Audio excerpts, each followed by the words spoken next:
Vous êtes-vous déjà demandé pourquoi, partout dans le monde, de Rome à Saint-Pétersbourg, d'Alexandrie à Paris, se dressent ces étranges géants solitaires?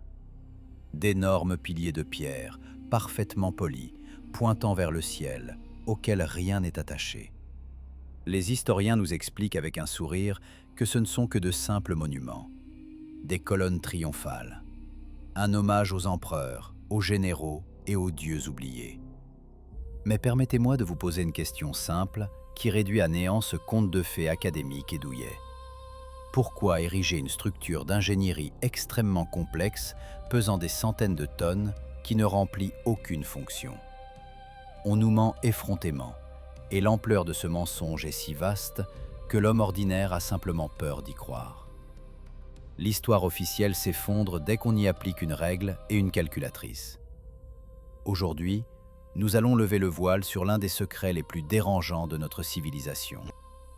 Nous parlerons des colonnes solitaires. Et croyez-moi, après cette vidéo, vous ne pourrez plus jamais regarder la colonne d'Alexandre ou la colonne de Pompée de la même manière. Vous y verrez non pas un monument, mais un dispositif technique ou la ruine de quelque chose de si grandiose que notre esprit refuse de le concevoir.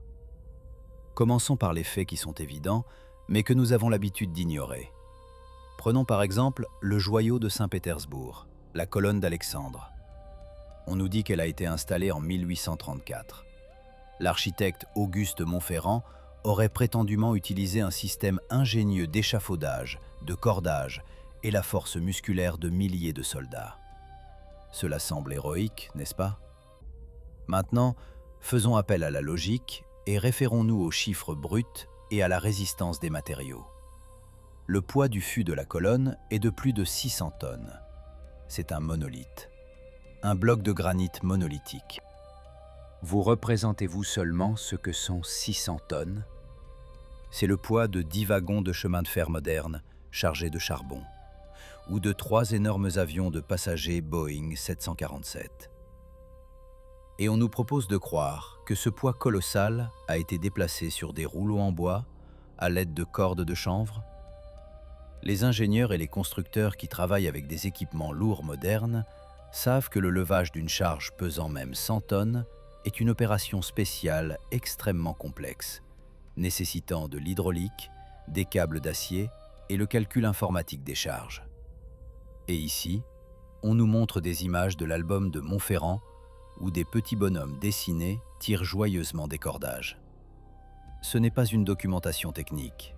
C'est une bande dessinée pour enfants naïfs. Si nous calculons le coefficient des frottements, la résistance à la rupture du chanvre et la force nécessaire, il s'avérera que pour soulever un tel monolithe, il aurait fallu un nombre de personnes qu'il est physiquement impossible de placer sur la place du palais. Ils se seraient simplement écrasés les uns les autres. Mais le plus intéressant n'est même pas le levage. Le plus intéressant est le traitement. Approchez-vous de près de n'importe laquelle de ces colonnes. Regardez la qualité du polissage. C'est un poli parfait. Le granit est l'un des matériaux les plus durs sur Terre. Pour obtenir une telle surface à la main, il faudrait des décennies de travail de milliers de tailleurs de pierre qui frotteraient la pierre avec du sable et de l'eau. Mais nous ne voyons pas simplement une pierre lisse. Nous voyons une forme géométrique idéale. C'est un cylindre ou un cône avec un rayon impeccable. N'importe quel tourneur vous dira qu'un tel corps de révolution ne peut être créé que d'une seule manière, en faisant tourner la pièce. Vous m'entendez? En faisant tourner une pièce de 600 tonnes. Cela signifie que les bâtisseurs, quels qu'ils aient été, possédaient des tours de taille cyclopéenne. Pas un ciseau et un marteau, mais des machines industrielles, travaillant avec des outils en carbure et des vitesses de rotation énormes. Les traces de cet usinage sont visibles à l'œil nu, si l'on sait où regarder. Mais les historiens nous répètent obstinément que c'était le travail manuel des serfs. Ce mensonge devient encore plus évident si nous regardons la géographie. Des colonnes exactement similaires se dressent à Baalbek en Égypte, à Rome. La colonne de Pompée à Alexandrie est un autre monolithe de granit rouge pesant près de 300 tonnes. Et encore une fois la même histoire. Pas un seul document, pas un seul plan de mécanisme réel. Seulement des mythes et des légendes sur la façon dont des gens primitifs en sandales ont fait cela. La chronologie officielle sépare ces constructions de milliers d'années.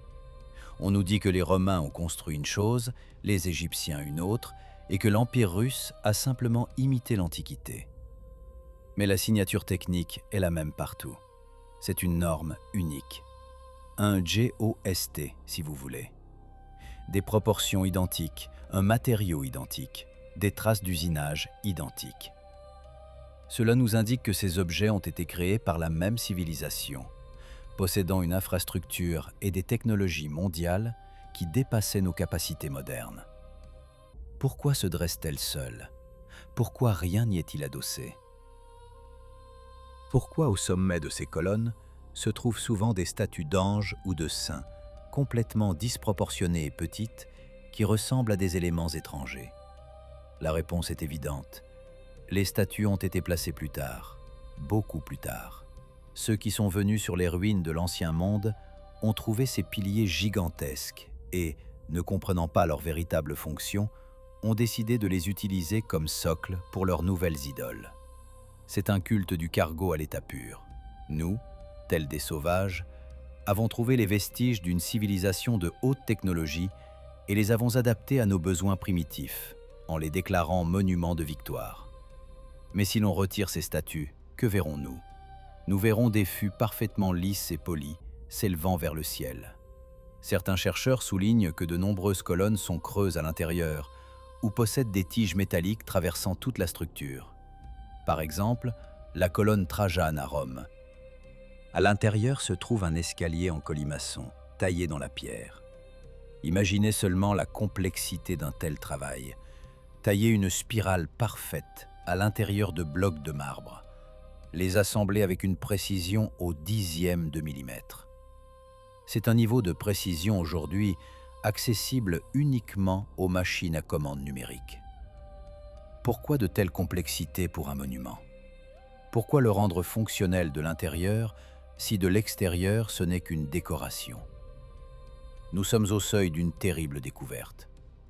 Ces colonnes n'ont jamais été des monuments. Elles faisaient partie d'un gigantesque réseau technique couvrant toute la planète. Peut-être étaient-elles des supports pour quelque chose qui a été détruit.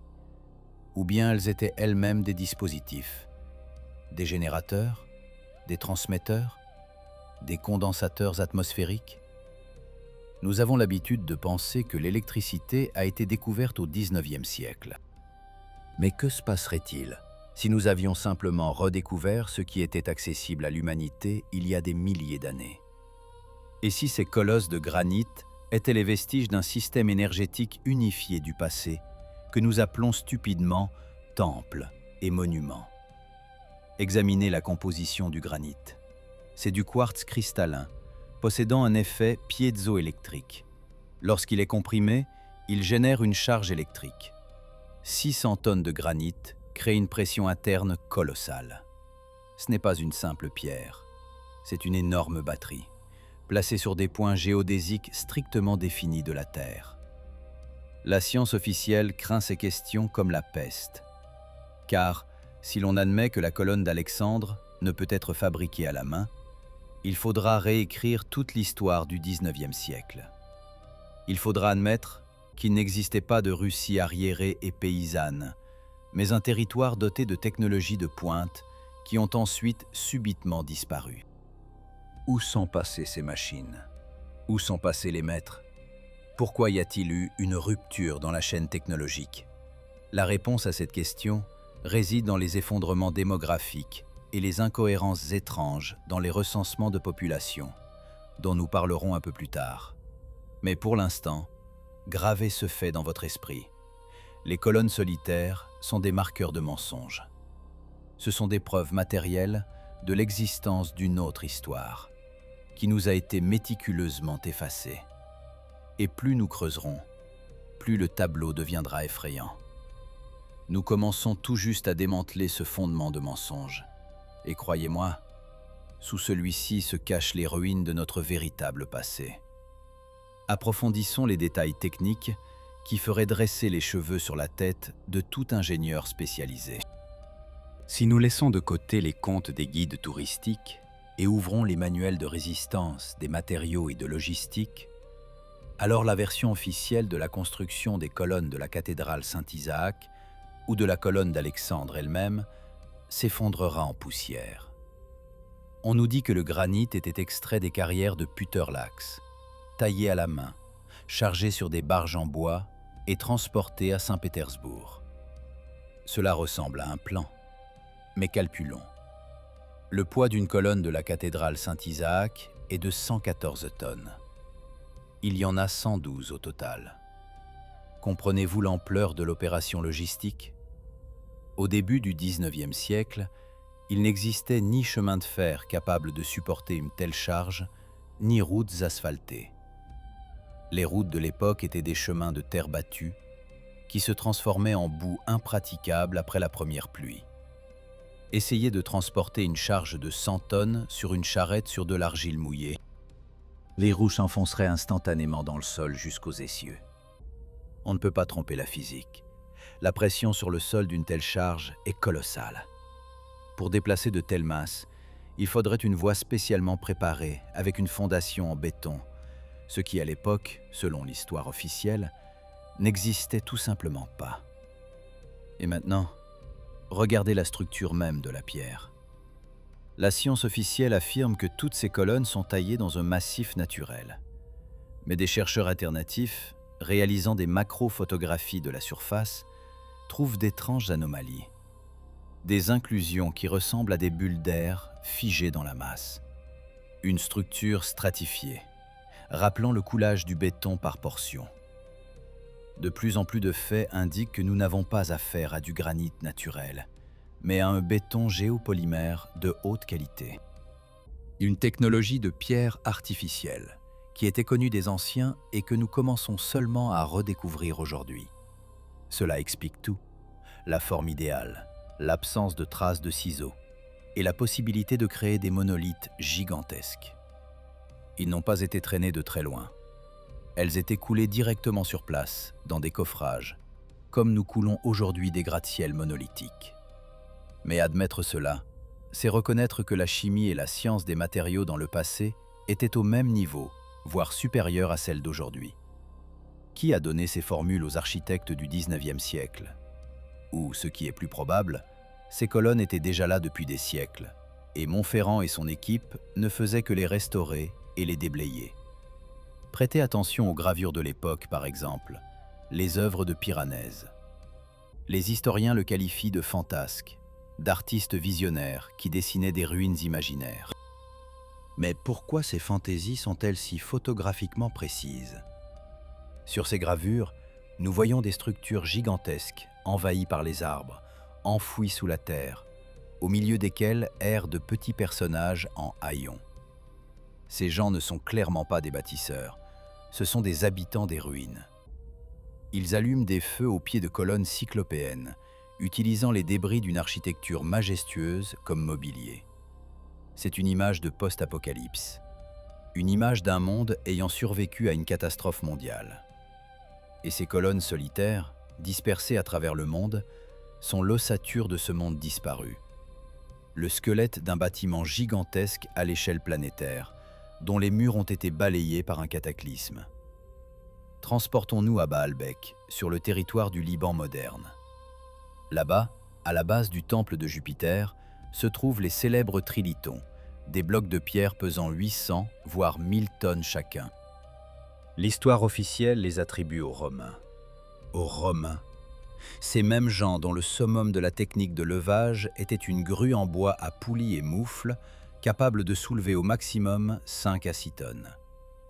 Ressentez-vous ce fossé monstrueux entre la réalité et ce qui est écrit dans les manuels scolaires? Pour soulever 1000 tonnes, il faut aujourd'hui des grues Liber jumelées sur chenilles, chacune de la taille d'une maison. Et on nous dit que les Romains n'ont fait avec des cordes et des blocs. Ce n'est même pas drôle, c'est une insulte à notre intelligence. De plus, la carrière se trouve en contrebas du niveau du temple. C'est-à-dire que ces pierres n'avaient pas seulement besoin d'être traînées, elles devaient être traînées en montée. Quel coefficient de frottement? Quelle force de traction?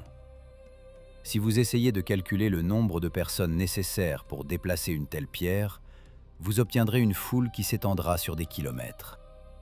Il est impossible de commander une telle foule, impossible de synchroniser les efforts. Et c'est là que nous abordons la question principale. Pourquoi une telle gigantomanie? Pourquoi n'était-il pas possible de construire avec des briques ou de petits blocs, comme le font les gens normands? Pourquoi se créer des difficultés d'ingénierie insupportables? La réponse est simple et terrifiante. Pour ceux qui ont construit cela, ce n'était pas difficile, c'était la norme. Pour eux, travailler avec un poids de 1000 tonnes était aussi routinier que la pose de blocs de béton cellulaire pour nous. Cela signifie que la gravité n'était pas un problème pour eux. Soit ils possédaient des machines d'une puissance incroyable, soit des technologies de contrôle du poids, d'antigravité, de lévitation sonore, appelez cela comme vous voulez. Mais ce n'était pas nous. Et ce n'étaient pas les Romains avec leurs sandales. Et maintenant, regardez comment ces objets sont utilisés. À ces colonnes gigantesques à Baalbek en Égypte, à Rome, sont souvent adossés des murs primitifs de pierre brute, non travaillés, ou d'argile. C'est là le véritable travail de ces civilisations que nous connaissons des manuels scolaires. Ils arrivaient sur place, s'installaient dans les ruines, modelaient leurs cabanes entre les grands piliers du passé. C'est précisément pourquoi les colonnes se dressent solitaires. Tout ce qui avait été construit autour d'elles par cette grande civilisation a été détruit. Il ne reste que les éléments les plus solides, les plus fondamentaux, les supports porteurs. Nous vivons dans un monde de réutilisation. Nous sommes une civilisation de pilleurs, qui s'est approprié les réalisations des dieux et les a appelées son histoire. Pourquoi donc les scientifiques se taisent-ils? Pourquoi quiconque ose mentionner le béton géopolymère ou l'impossibilité du traitement manuel du granit est-il immédiatement qualifié de pseudo-scientifique? Parce que ce n'est pas seulement la datation de la construction de tel ou tel temple qui est en jeu. C'est la légitimité du pouvoir moderne et de tout le système de connaissances qui est en jeu. Si l'on admet qu'avant nous a existé une civilisation plus développée, qui a péri du jour au lendemain, la question se pose, qu'est-ce qui l'a tué? Et cela peut-il se reproduire? Et le plus important, qui dirige le monde actuellement en nous cachant la vérité sur notre origine? Peut-être ne sommes-nous pas le sommet de l'évolution, comme Darwin nous l'a inculqué, mais des descendants dégénérés de survivants? Ou pire encore, une nouvelle population, artificiellement implantée sur un territoire nettoyé? Jetez un œil aux cartes du XVIIIe siècle. Il y a des villes qui n'existent plus. Il y a des rivières qui coulent dans une autre direction. La géographie du passé diffère de celle d'aujourd'hui. Cela indique que le relief de la planète a changé très récemment. Et les colonnes solitaires sont des repères géodésiques, des balises qui ont résisté à ce chaos de remodelage du monde. Maintenant, penchons-nous sur la preuve la plus terrifiante, qui ne se trouve pas dans le domaine de la géologie ou de la résistance des matériaux, mais dans les statistiques brutes et la démographie. Ce sont les chiffres que les historiens détestent le plus. On nous peint des tableaux de grands empires du XIXe siècle, de constructions effrénées et d'épanouissement des arts. Mais si nous ouvrons les rapports démographiques réels de l'époque, nous y verrons le vide. Une impossibilité mathématique. Prenons Saint-Pétersbourg ou Paris au milieu du XIXe siècle. On nous dit que ces villes ont été construites par des centaines de milliers d'ouvriers. Mais la population de ces années ne correspond tout simplement pas à l'ampleur des constructions annoncées. Pour construire un ouvrage de la taille de la cathédrale Saint-Isaac ou du Capitole à Washington avec les technologies de l'époque, il faudrait l'économie d'une superpuissance et une armée d'artisans qualifiés, qu'il faudrait nourrir, vêtir et former pendant des décennies. Et on nous montre un monde où 90% de la population sont des paysans analphabètes, survivant par une économie de subsistance. D'où venaient les ressources? C'est un paradoxe économique. Imaginez un pays du tiers-monde moderne, sans route ni électricité, qui se met soudainement à construire un cosmodrome du niveau de Cap Canaveral en utilisant seulement des houes et des brouettes. C'est absurde. Mais c'est précisément à cet absurde qu'on nous oblige à croire. Et c'est là que nous abordons le phénomène que les chercheurs alternatifs appellent l'effet des villes vides. Regardez les premiers daguerréotypes et photographies des années 1850 et 1860. Paris, Moscou, Saint-Pétersbourg, Rome. D'énormes avenues, des bâtiments majestueux, et pas une âme. Des villes fantômes, de rares figures solitaires qui semblent perdues au milieu de décors cyclopéens. Les historiens se justifient. C'est une longue exposition. Les gens se sont simplement estompés et ont disparu.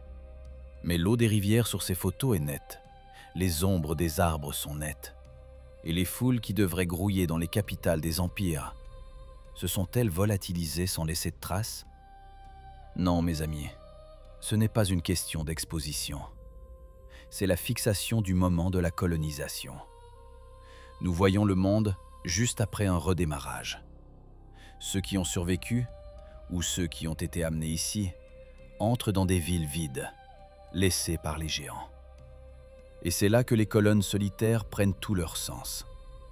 Ce ne sont pas des monuments. Ce sont des fragments d'infrastructures qui ont survécu, qui se sont avérés trop solides pour être balayés par la catastrophe que nous appelons le déluge de boue ou mud flood. Regardez les bases de ces colonnes. Très souvent, les fouilles archéologiques montrent que ce que nous considérons comme le niveau du sol est en fait un dépôt de plusieurs mètres d'épaisseur. Les colonnes s'enfoncent profondément. Elles n'ont pas de fondation au sens habituel. Elles sont simplement recouvertes de terre, d'argile et de sable. Le forum romain a été déterré sous une couche de terre de plusieurs mètres. Le musée polytechnique à Moscou, des bâtiments à Kazan et Omsk. Partout nous voyons des étages enterrés, des fenêtres et des portes qui s'enfoncent sous terre. On essaie de nous convaincre que c'est ainsi qu'ils construisaient, que c'est une couche culturelle. Sérieusement? Une couche culturelle, c'est quand vous jetez des ordures par terre et que vous ne les nettoyez pas pendant 1000 ans. Mais ici, il s'agit d'étages entiers, ensevelis sous la boue. Ce sont les traces d'une coulée de boue à l'échelle planétaire.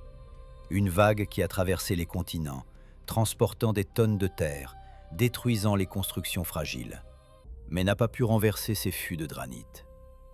Les colonnes solitaires sont des arbres dans une forêt de pierre qui a survécu à un tsunami. Tout le reste a été emporté. Et les nouveaux maîtres de la vie, arrivés sur les ruines, ont simplement déblayé les zones autour, les ont appelées places et ont inventé de belles légendes sur la construction. Et regardez l'ergonomie. C'est peut-être le point le plus gênant pour la version officielle. La hauteur des marches dans les temples anciens, la taille des encadrements de portes, les poignées des portes des anciennes cathédrales, inaccessibles à une personne de taille normale. Ces bâtiments, dont nos colonnes solitaires faisaient autrefois partie, n'ont pas été construits pour nous. Ils ont été construits pour des êtres mesurant 3 à 4 mètres. Nous, dans ce décor, ressemblons à des enfants qui ont mis les chaussures de leur père. Nous sommes des Lilliputiens au pays des géants. Toutes ces arches gigantesques, ces plafonds vertigineux, ces immenses fenêtres, ce n'est pas de la grandiloquence architecturale, c'est une nécessité fonctionnelle pour ceux qui y vivaient. Mais où sont-ils passés? Pourquoi ne sommes-nous que nous? Ici, nous entrons sur le territoire de la supposition la plus sombre. Peut-être que l'histoire de l'humanité est une histoire de sélection artificielle. Rappelez-vous le grand nombre d'orphelinats et de maisons d'éducation au XIXe siècle. Des enfants apparaissaient par milliers, sans parents, sans passé. On les éduquait à partir de zéro. On leur donnait de nouveaux noms de famille. On leur enseignait une nouvelle histoire inventée. Nous, en tant que population, aurions pu être restaurés à partir d'une éprouvette ou d'un incubateur après la destruction de la civilisation précédente. Nous sommes la deuxième équipe sur cette planète. et on nous a donné une version simplifiée de la réalité afin que nous ne posions pas de questions inutiles. Les colonnes solitaires se dressent comme les témoins muets de ce crime. Rien n'y est attaché, car tous les planchers, toits et murs ont été détruits. Nous ne voyons que le squelette. Imaginez un gratte-ciel moderne dont tout le revêtement, les vitres et les cloisons auraient été arrachés, ne laissant que les piliers porteurs en béton. Dans 1000 ans, des sauvages trouveront ces piliers et les vénéreront comme des symboles phalliques des dieux. C'est exactement ce que nous faisons aujourd'hui. Nous nous promenons autour d'installations techniques. Nous les appelons le pilier d'Alexandrie ou la colonne Trajane. Et nous ne nous doutons même pas que nous nous tenons au milieu d'une gigantesque centrale électrique ou usine détruite. Cette pensée est effrayante. Elle nous fait nous sentir comme un grain de sable, trompé et abandonné. Mais elle donne aussi la clé de la compréhension. Si nous admettons le fait de la catastrophe, le fait du remplacement de la population et des technologies, alors toutes les incohérences de l'histoire disparaissent instantanément. Il devient clair pourquoi nous ne pouvons pas reproduire la maçonnerie polygonale. Pourquoi nous avons désappris à fabriquer une telle brique. Pourquoi nous ne pouvons pas couler un tel vase en granit. Nous n'avons pas désappris. Nous n'avons même jamais su le faire. Ceux qui l'ont fait, ceux qui étaient avant nous, et dont l'héritage nous exploitons si maladroitement aujourd'hui. Mais le plus intéressant, c'est que les technologies du passé n'ont pas disparu sans laisser de traces. Elles sont cryptées dans l'architecture même. Si vous prenez une carte du monde et y marquez les points où se dressent ces grandioses colonnes solitaires, puis que vous les reliez par des lignes, un frisson vous parcourra le dos. Ce n'est pas un agencement chaotique de monuments. C'est un réseau géométrique parfaitement calibré. Les lignes traversent les continents et les océans, formant des triangles et des polygones réguliers. Les ingénieurs en télécommunications, en regardant ce schéma, y reconnaîtront instantanément la topologie d'un réseau cellulaire ou un système de distribution de signal. Ces aiguilles de pierre sont plantées dans le corps de la planète, à des points nodaux strictement définis. C'est l'acupuncture de la Terre. C'est le système nerveux d'un organisme gigantesque qui pulsait autrefois d'énergie et qui est maintenant mort. Nous sommes arrivés à la partie la plus dangereuse de notre enquête, à la réponse à la question « Que faisaient exactement ces colonnes ?» Pensez à Nikola Tesla, le génie qui affirmait que l'énergie pouvait être transmise sans fil sur n'importe quelle distance. Il construisait ces tours de Wardenclyffe, qui ressemblaient étrangement, par leur principe de fonctionnement, à nos monolithes de granit. Tesla n'inventait rien de nouveau. Il tentait simplement de réanimer une technologie oubliée du passé. La technologie d'extraction de l'électricité atmosphérique. Le granit, saturé de quartz, sous la pression de son propre poids colossal, devient un générateur piézoélectrique. Les sommets métalliques, que nous prenons aujourd'hui pour des croix ou des statues d'anges, étaient à l'origine des récepteurs ou des émetteurs. C'étaient des résonateurs. La planète entière était recouverte d'un dôme d'énergie gratuite, propre et illimitée. Imaginez un monde où il n'est pas nécessaire de brûler du pétrole et du charbon, où la lumière et la chaleur sont disponibles en tout point du globe, simplement, de droit de naissance. Où les appareils volants, ces mêmes Vimana des textes anciens, planaient dans le ciel, propulsés par le champ électromagnétique généré par ces colonnes. C'était l'âge d'or. C'était le paradis qui nous a été enlevé. Pourquoi ? Parce qu'il est impossible de diriger des gens libres. Si vous avez de la chaleur, de la lumière et la possibilité de vous déplacer, vous êtes indépendant. Vous n'êtes pas un esclave du système.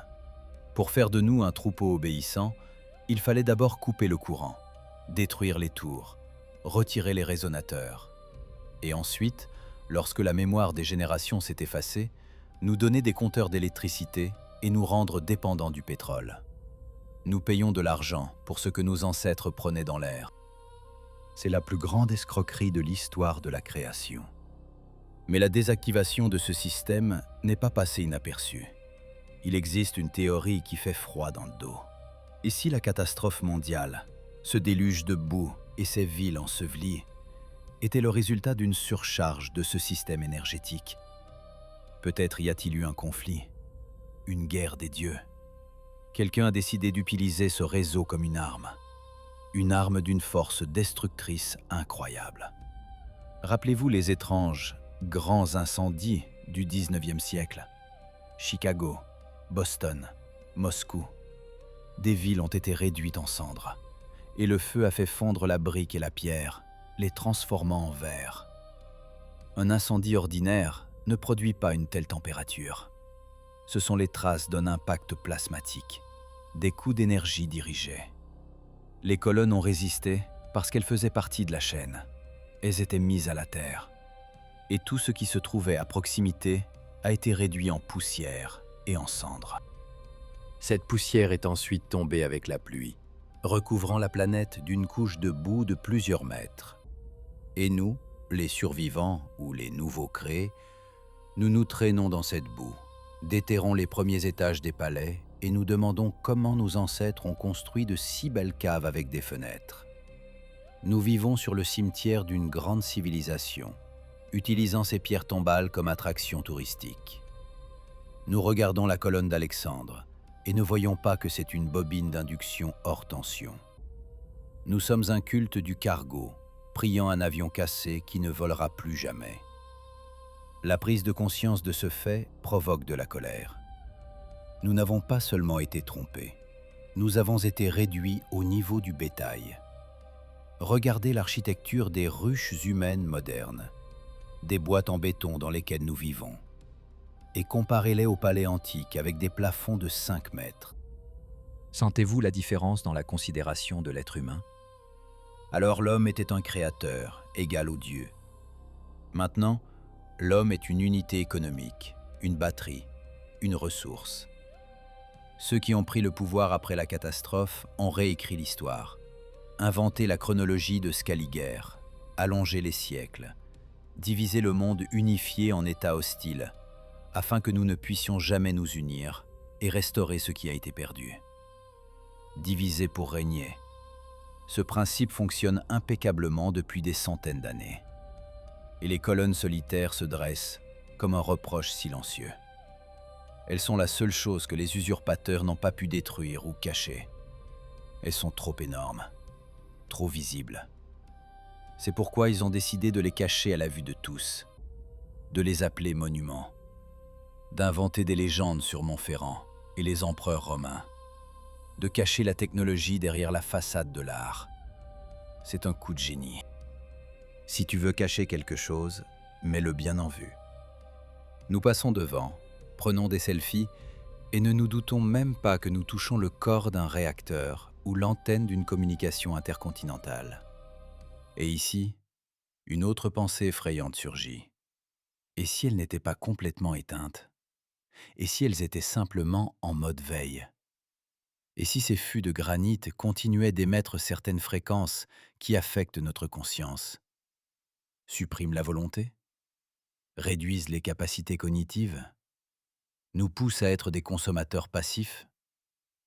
Les vibrations du granit, la géométrie des formes, tout cela est un impact psychotronique. Nous vivons à l'intérieur d'une machine géante qui, peut-être, nous maintient dans cet état de demi-sommeil, nous empêchant de nous réveiller et de réaliser la réalité. Nous sommes des prisonniers sans barreaux. Et ces belles colonnes sont les barreaux de notre cage mentale. Mais toute connaissance est le premier pas vers la libération. Dès que vous commencez à voir un dispositif technique dans une colonne, le charme se dissipe. La matrice bug. Vous cessez d'être un élément docile du système et devenez un chercheur. Vous commencez à poser des questions.